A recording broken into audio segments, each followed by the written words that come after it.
Agora nós vamos começar. Em 1 Tessalonicenses, capítulo 4, vocês vão ver o seguinte, do 15 ao 18, você vai ver que existe o termo trombeta de Deus. Depois, em 1 Coríntios 15, dos 50 a 55, você vai ver que existe o termo aqui, a última trombeta. E lá em Apocalipse 11, do verso 15 ao 19, você vai ver que tem também uma última trombeta. Então você vai encontrar o apóstolo Paulo falando de arrebatamento em 1 Tessalonicenses 4 e em 1 Coríntios 15, sendo que só em 1 Tessalonicenses 4 vai aparecer a palavra arrebatamento, mas você vai ver que o apóstolo Paulo não dá todos os pormenores em um ponto só. Aqui ele vai falar de algumas coisas, em 1 Coríntios 15 ele vai falar de outras coisas, mas que é o arrebatamento. Mas em Apocalipse 11, do 15 ao 19, vai estar falando detalhes do arrebatamento, coisas que não foram faladas nem aqui e nem aqui. A trombeta de Deus aqui é a última, mas o apóstolo Paulo não está falando que é a última. Assim como ele está falando coisas aqui que não vão estar aparecendo aqui. Aqui foi dada 7 trombetas para 7 anjos. Diz que foi dado 7 trombetas. Se foi dado é porque pertencia a Deus. Vocês entenderam? O apóstolo Paulo é mestre da lei. Ele é mestre dos gentios, mestre dos judeus também. Ele sabendo que na palavra de Deus tem ciclos de trombetas e de últimas trombetas. Tem festa das trombetas. O Senhor fala de trombetas de arrebatamento em Isaías, em Ezequiel, em Jeremias, em Joel. E ele sabendo de tudo isso, ele iria falar de trombeta de jogo romano. Combina uma coisa com a outra? Não combina, porque as festas falam dos tempos determinados. Paulo sabe que o Senhor Jesus morreu na Páscoa, que depois tem os asmos, e durante a festa dos asmos ocorre a festa das primícias, que começa ao 3º dia. Primícias é ressurreição. E depois disso, Jesus ficou 40 dias na terra com os discípulos, pregando as coisas do reino, subiu aos céus e no dia 50, exato, enviou o Espírito Santo. Aí nós temos as festas falando dos tempos determinados e da obra de Cristo. Se as 4 primeiras festas falam do seu ministério terreno, entre aspas, porque a festa do Pentecoste tem uma transição, as 3 últimas iriam estar falando do quê? Trombetas, expiação, que é o dia da redenção, e tabernáculos, que é o milênio. Não é à toa que esse é o pano de fundo do livro de Apocalipse. Trombetas, expiação e tabernáculos. Quando toca a última trombeta em Apocalipse 15, você vai ver a Arca da Aliança. Por quê? O que a Arca da Aliança falava no Antigo Testamento? Quais são os assuntos que envolvem o dia da Arca da Aliança? Na verdade é dia da expiação, Mas é o dia que a Arca da Aliança entra em ação. É o dia mais importante do ano. Vou explicar essas coisas para vocês. Então vamos lá. 1 Tessalonicenses 4, do 15 ao 18, para você que não está familiarizado com a leitura, eu queria ler. Ora, ainda vos declaramos por palavra do Senhor isto: nós, os vivos, os que ficamos até a vinda do Senhor, de modo algum precederemos os que dormem. Porquanto o Senhor mesmo, dada a sua palavra de ordem, ouvida a voz do arcanjo e ressoada a trombeta de Deus, descerá dos céus, e os mortos em Cristo ressuscitarão primeiro.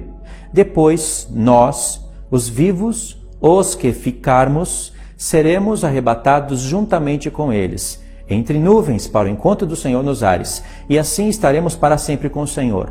Consolai-vos uns aos outros com essas palavras. Nós lemos aqui esse texto e as partes principais do texto eu coloquei aqui. Agora, 1 Coríntios 15, dos 50 ao 55. Isto afirma, irmãos, que a carne e o sangue não podem herdar o reino de Deus, nem a corrupção herdar a incorrupção. Eis que vos digo um mistério. Nem todos dormiremos, mas transformados seremos todos, num momento, num abrir e fechar de olhos, ao ressoar da última trombeta. A trombeta soará, os mortos ressuscitarão incorruptíveis, e nós seremos transformados. Aí o apóstolo Paulo vai falar aqui a partir do verso 53, eu vou ler bem rápido. Porque é necessário que este corpo corruptível se revista de incorruptibilidade, e que o corpo mortal se revista de imortalidade. E quando este corpo corruptível se revestir de incorruptibilidade, e o que é mortal se revestir de imortalidade, então se cumprirá a palavra que está escrita. E quem dera as pessoas fossem buscar essa palavra que está escrita nos profetas. O que está escrito? Tragada foi a morte pela vitória. Onde está, ó morte, a tua vitória? Onde está, ó morte, o teu aguilhão? Ok? Esse foi o texto. E por fim, depois nós vamos ler Apocalipse 11, do 15 ao 19. Certo? Aí, irmãos, vocês sabem que aqui existe a trombeta de Deus e aqui existe uma última trombeta. Vamos conectar esses dois pontos e ver que é a mesma coisa. O apóstolo Paulo fala: declaramo-vos isso pela palavra do Senhor. O que ele vai falar é palavra do Senhor. Ele disse: declaramo-vos. Ele e outras pessoas estavam afirmando a mesma coisa, e ele diz: não é a minha palavra. O que eu vou falar a partir daqui é a palavra de Deus. Nós, os vivos, os que ficarmos até a vinda do Senhor, de modo algum precederemos os que dormem. Suponhamos que o apóstolo Paulo, então, por causa dessa frase mal interpretada, pregava o arrebatamento secreto a qualquer momento. Ele disse: declaramo-vos isso pela palavra do Senhor. Ele está falando que o Senhor está falando uma coisa que o Senhor não disse. Porque se o Senhor prometeu que ele estaria vivo para a vinda do Senhor, e o Senhor não veio, e isso já faz quase 2000 anos, o apóstolo Paulo é um mentiroso durante 2000 anos.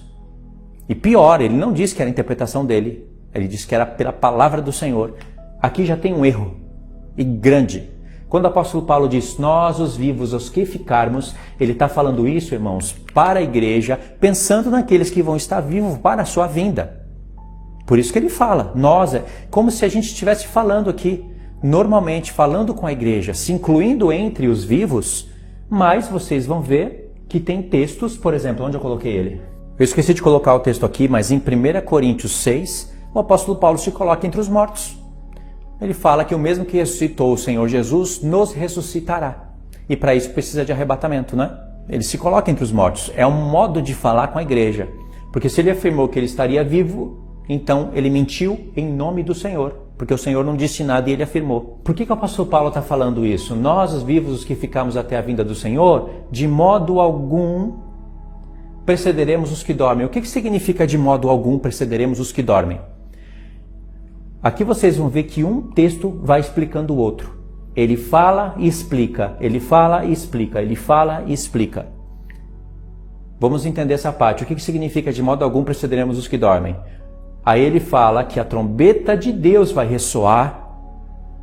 E aqui ele explica: os que ficarmos até a vinda do Senhor, de modo algum precederemos os que dormem. Aqui ele explica. Porque quando tocar a trombeta de Deus, ele vai dizer: os mortos ressuscitarão primeiro. Depois, nós, os que ficarmos, aqui de novo a frase, os que ficarmos, tá vendo? Os que ficarmos, parece duas vezes. O que acontece? Seremos arrebatados juntamente com aqueles que ressuscitaram primeiro nos ares. Ele está dizendo que ninguém vai ser arrebatado na frente de ninguém. Todo o corpo de Cristo, em plenitude, vai se encontrar com o Senhor em um só momento, como vai aparecer em 1 Coríntios 15, em um só momento. Se o apóstolo Paulo tivesse uma ideia de que uma parte do corpo de Cristo iria ficar para sofrer a grande tribulação, que eles dizem que é a ira de Deus, então, se uma parte do corpo de Cristo fosse ficar para sofrer a ira de Deus, e a outra fosse ser arrebatada na frente, essa parte já não diz respeito a nada, porque tem pessoas sendo arrebatadas na frente.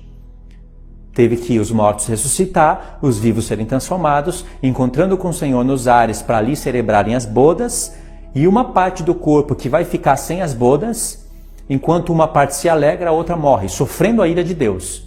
E aí essa parte vai morrer, outros vão ter que ficar vivos até o fim, mais um arrebatamento, mais uma transformação e mais um encontro nos ares. O que vocês acham disso? Pura invenção.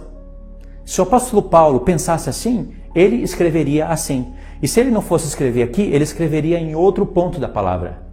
Assim como aqui ele está falando que os mortos em Cristo vão ressuscitar primeiro e depois os vivos. Aqui ele não está falando nada disso.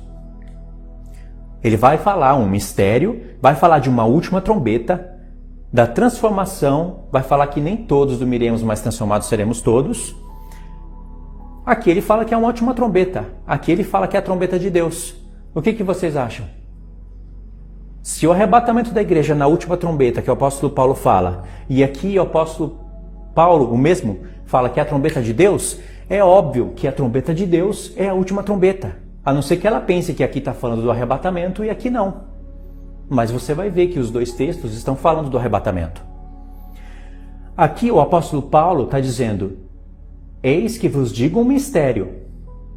Aqui ele não está falando que vai falar um mistério, mas aqui ele está. E aqui ele explica, o mistério são várias coisas. E ele explica, nem todos irão morrer. Por que nem todos irão morrer? Nem todos vão morrer e os mortos vão ressuscitar. Se ele entendeu que nem todos vão morrer, ele leu os profetas e viu que tem pessoas vivas para a vinda do Senhor. Mas o Senhor tem que ressuscitar os que morreram primeiro, certo? Ele não está falando aqui primeiro, segundo, mas aqui ele está falando: os mortos em Cristo ressuscitarão primeiro. Depois, nós, os que ficarmos vivos para a vinda do Senhor, seremos arrebatados juntamente com eles. É a mesma frase que está aqui. Nem todos dormiremos, mas transformados seremos todos. Só que aqui ele pontua de uma maneira mais exata. Primeiro, segundo. Tá vendo como é a mesma coisa? Trombeta de Deus é essa última trombeta. E ele está fazendo referência à festa das trombetas. Qual é a prova disso? Em 1 Coríntios 15 vai aparecer quase todas as festas. Em 1 Coríntios 5 ele vai falar que Cristo é o nosso Cordeiro Pascual. Então façamos a festa dos asmos com os asmos da sinceridade e da verdade. Páscoa, asmos. Em 1 Coríntios 15, verso 20, ele vai falar: Cristo morreu, sendo ele as primícias dos que dormem. Aí ele vai falar, no verso 20 ele fala isso. Em 1 Coríntios 15, verso 23, ele diz: cada um vai ressuscitar, porém, cada um por sua ordem. Qual que é a ordem da ressurreição? Cristo, as primícias, no plural, ele está falando que o próprio Cristo é as primícias, porque ele tem um corpo. E depois os que são de Cristo na sua vinda. Não diz nas suas vindas. E só existe duas ordens de ressurreição. Primeiro o Cristo, há 2000 anos atrás, e ele representou as primícias, mas ele tem que ressuscitar primeiro para ter a primazia de todas as coisas. Ele fala isso em Colossenses 1. E depois os que são de Cristo na sua vinda. E a sua vinda tem que ser um toque de uma última trombeta. Só tem essas duas ordens.